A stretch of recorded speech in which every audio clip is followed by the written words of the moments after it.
Les autorités ivoiriennes en Côte d'Ivoire ont détruit 18 000 tonnes de riz déclarées impropres à la consommation.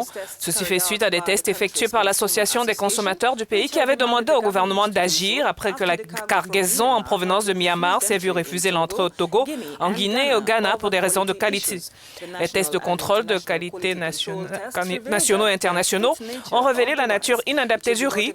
Convient de noter que la plupart des pays africains dépendent des importations parce que les agriculteurs locaux ne sont pas en mesure de répondre à la demande sans cesse croissante.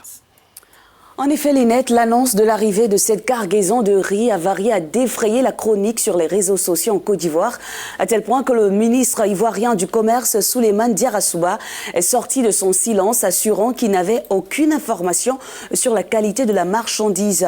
Et à cet effet, nous avons en ligne notre correspondant depuis Abidjan, Doria Yedo. Bonjour Doria. Je n'ai même pas allumé la télé. Bonjour. Dites-nous, Doria, que savez-vous de cette cargaison de riz contaminé arrivée sur les bords de la lagune Ébrié au mois de mars dernier?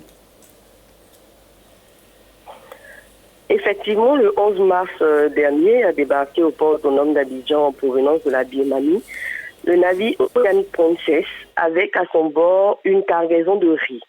Il faut souligner que des mois auparavant, le Togo, la Guinée et le Ghana avaient refusé de décharger cette cargaison dans leur port. La marchandise a finalement été déchargée en Côte d'Ivoire.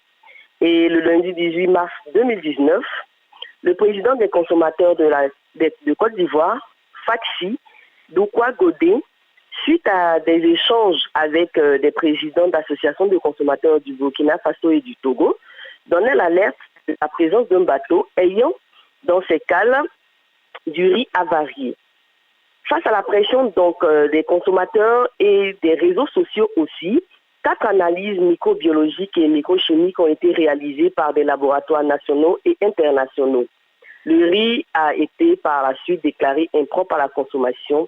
Nous n'avons aucune information sur les substances nocives présentes dans ce riz. Alors, Doria, qu'est-il arrivé exactement aux 18 000 tonnes qui ont été saisies? D'abord, il ne s'agit pas de 18 tonnes, mais de 18 000 tonnes de riz avarié. Le gouvernement a procédé comme promis à la destruction de ce riz le mardi 17 avril dans la nouvelle décharge de Kosoué à quelques kilomètres d'Abidjan. Cette opération se déroulera sur un mois.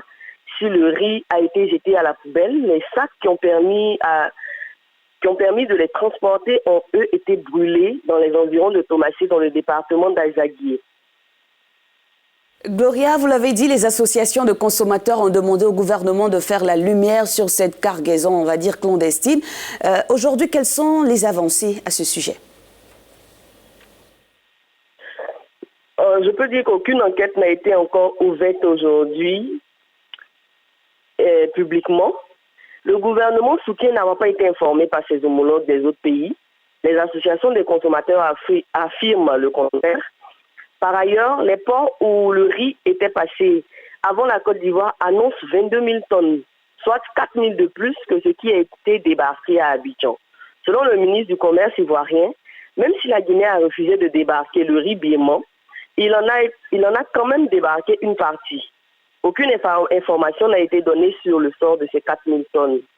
Pour rappel, l'affaire du riz birman a été au centre d'une conférence de presse animée par la Ligue des consommateurs du Togo le 28 décembre 2018. Merci Doria Yedo pour toutes ces précisions. Merci.